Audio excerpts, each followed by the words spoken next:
Friends, آج کی video میں آپ لوگوں کو ٹی بی کے متعلق تھوڑی سی انفارمیشن دوں گی۔ ٹی بی جسے ہم تپِ دق بھی بولتے ہیں، یہ ہے کیا؟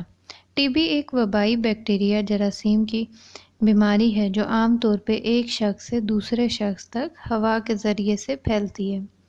اس بیکٹیریا سے اکثر پھیپھڑے متاثر ہوتے ہیں جسے ہم لنگز بولتے ہیں، لیکن یہ بیکٹیریا جسم کے کسی حصے جیسا کہ گردے، ریڑھ کی ہڈی، بیک بون اور دماغ کو متاثر کر سکتے ہیں، جس کو ہم ایکسٹرا پلمنری ٹی بی یعنی کہ پھیپھڑوں کے علاوہ تپِ دق کہتے ہیں۔ اب غیر فعال یا غیر متحرک ٹی بی اور تپِ دق کی بیماری کے درمیان فرق کیا ہے؟ یعنی کہ غیر فعال یا غیر متحرک ٹی بی کو ہم لیٹنٹ ٹی بی بھی بولتے ہیں۔ جو تپِ دق کے غیر فعال یا غیر متحرک ٹی بی جو ہوتی ہے وہ کیا ہوتی ہے کہ ٹی بی کے جراثیم جو ہیں وہ جسم میں موجود ہوتے ہیں لیکن وہ حرکت میں نہیں ہوتے، یعنی کہ وہ ایکٹیو نہیں ہوتے ہیں، اور اس میں کوئی بیماری کی کوئی علامات جو ہیں عموماً نہیں ہوتی ہیں اور دوسرے لوگوں تک بیماری نہیں پھیلتی ہے۔ اس قسم کے ٹی بی کے خاتمے کے لیے علاج ضروری ہے تاکہ تپِ دق یعنی ٹی بی کی بیماری نہ ہو سکے۔ اب ٹی بی کی بیماری میں کیا ہوتا ہے، اس قسم میں تپِ دق کے جراثیم جو ہیں وہ ایکٹیو ہوتے ہیں اور اس وقت علامات ظاہر ہوتی ہیں جب جسم کا دماغی نظام یعنی کہ امیون سسٹم جو ہے وہ کمزور ہو جاتا ہے، جس کی وجہ سے خاص طور پہ بوڑھے افراد یا وہ لوگ جن کو صحت کے مسائل رہتے ہیں جیسے کہ ڈائبٹیز یا جو بھی ڈرگز ایڈکشن ہو یا شراب کے عادی ہوں، ایڈز جن کو ہو یا نیوٹریشن کی کمی ہو، غذائیت کی کمی ہو، اور وہ افراد جن کو ماضی میں تپِ دق کا علاج وہ صحیح نہ کروا سکے ہوں، تو ان میں وہ ایکٹیو ٹی بی جو ہوتی ہے یا ان کو ٹی بی کی بیماری ہوتی ہے۔ اب تپِ دق یعنی کہ ٹی بی وہ پھیلتی کیسے ہے؟ ٹی بی وہ کھانسنے، چھینکنے، بات کرتے ہوئے، ہنسنے یا گانے کے دوران اگر مریض کے منہ یا ناک سے ہوا کے ذریعے وہ پھیلتا ہے۔ وہ لوگ جو متاثر افراد کے ساتھ طویل عرصے سے رہ رہے ہوں جیسے کہ خاندان کے افراد، دوست اور ساتھ کام کرنے والے افراد اس جراثیم سے متاثر ہو سکتے ہیں۔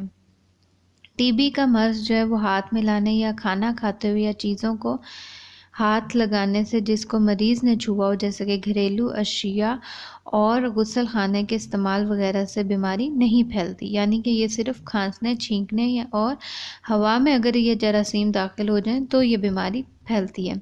تپِ دق پھیپھڑوں کا ٹی بی والے افراد دوسروں تک جراثیم پھیلاتے ہیں لیکن مکمل علاج کے بعد یہ جراثیم نہیں پھیل سکتے ہیں۔ ٹی بی کی بیماری کے علامات کیا ہوتے ہیں، یعنی کہ سمٹمز کیا ہوتے ہیں؟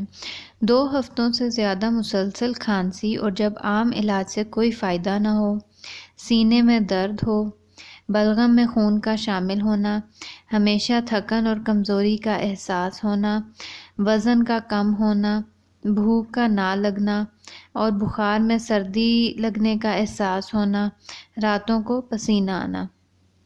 پھیپھڑوں کے علاوہ ٹی بی کے علامات مریضوں کے متاثر حصوں پہ ڈیپینڈ کرتے ہیں، جیسے کہ غدود کی سوزش ہو جانا، جوڑوں میں درد اور سوجن ہو جانا، گردن توڑ تپِ دق میں سر درد، بخار، گردن کا اکڑ جانا اور بے ہوشی شامل ہیں۔ اب ٹی بی کی بیماری کی تشخیص کیسے کی جاتی ہے؟ ڈاکٹر وہ ٹی بی کی تشخیص کے لیے کچھ خون اور بلغم کے ٹیسٹ اور ایکس رے تجویز کر سکتے ہیں۔ 2 ہفتوں سے زیادہ مسلسل کھانسی کی صورت میں آپ اپنے قریبی مرکز صحت سے رجوع کریں اور ٹی بی کا علاج وہ موجود ہوتا ہے اور اس سے بچاؤ وہ ممکن ہوتا ہے۔ ٹی بی کا علاج کیا ہے؟ ٹی بی کے مخصوص ادویات کا روزانہ اور مستقل 6 ماہ یا اس سے زیادہ عرصے تک استعمال وہ براہ راست وہ ڈاکٹرز کی نگرانی میں کیا جاتا ہے تاکہ وہ جیسے ہی وہ مریض بہتر محسوس کرنے لگے تو تپِ دق کا مکمل علاج وہ ہونا ضروری ہے۔ ٹی بی کے علاج کے لیے مریض کو کم از کم 2 ہفتوں تک اسپتال میں ایک علیحدہ کمرے میں رکھا جاتا ہے تاکہ یہ دوسرے مریض تک نہ پھیلے، اور اسپتال چھوڑنے کے بعد مریض عام زندگی میں واپس آ سکتا ہے اور علاج کو جاری رکھنا ضروری ہے جب تک کہ مکمل علاج نہ ہو جائے۔ ٹی بی جو کہ پھیپھڑوں کے علاوہ کسی بھی حصے کو متاثر کرتی ہے، ایسے شخص کو اسپتال میں داخل کرانے کی ضرورت نہیں ہے اور علاج 1 سال سے زیادہ ہو سکتا ہے، اور مریض کو علاج جاری رکھنا ضروری ہے جب تک علاج جو ہے وہ مکمل نہ ہو جائے۔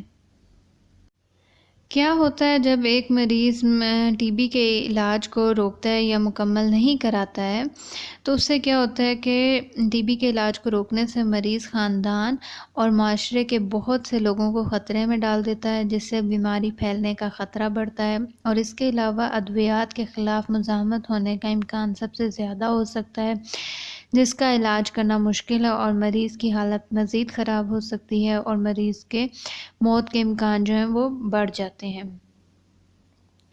تپِ دق کی ادویات عام طور پہ محفوظ ہیں، لیکن بعض لوگوں پر ادویات کے کچھ خراب اثرات ہو سکتے ہیں، جس کی صورت میں آپ اپنے معالج سے رابطہ کر سکتے ہیں۔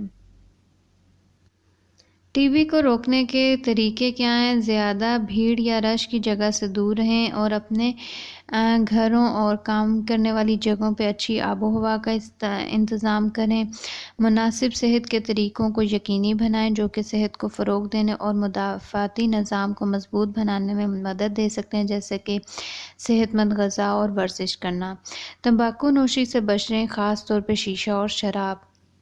ذاتی حفظان صحت اور مناسب ہاتھ دھونے کے عمل کو اپنائیں۔ چھینکنے اور کھانستے وقت اپنے منہ کو ڈھانپے رکھنا اور زمین پر تھوکنے کے عمل سے گریز کریں۔ یہ یقین بنائیں کہ بچوں کو ٹی بی کے خلاف حفاظتی ٹیکے لگوائیں، جو کہ حفاظتی ٹیکوں کے شیڈول کے مطابق گلابی رنگ کے صحت کارڈ میں درج ہوتے ہیں۔ ہر ملک کے کارڈ جو ہیں وہ ڈیفرنٹ ہو سکتے ہیں۔ ان تمام افراد یعنی بچے اور جوان جن کا ٹی بی مریض کے ساتھ تعلق ہے ان کا معائنہ کروائیں اور اگر ضرورت ہو تو ان کا علاج کروائیں۔ آئی ہوپ کہ اس ویڈیو کے ذریعے آپ کو ٹی بی کے متعلق جو ایک جنرل انفارمیشن ہے اس سے آئیڈیا ہو گیا ہوگا کہ ٹی بی کیا ہے۔ پھر ملیں گے ایک نئی ویڈیو کے ساتھ، تب تک اپنا خیال رکھیے۔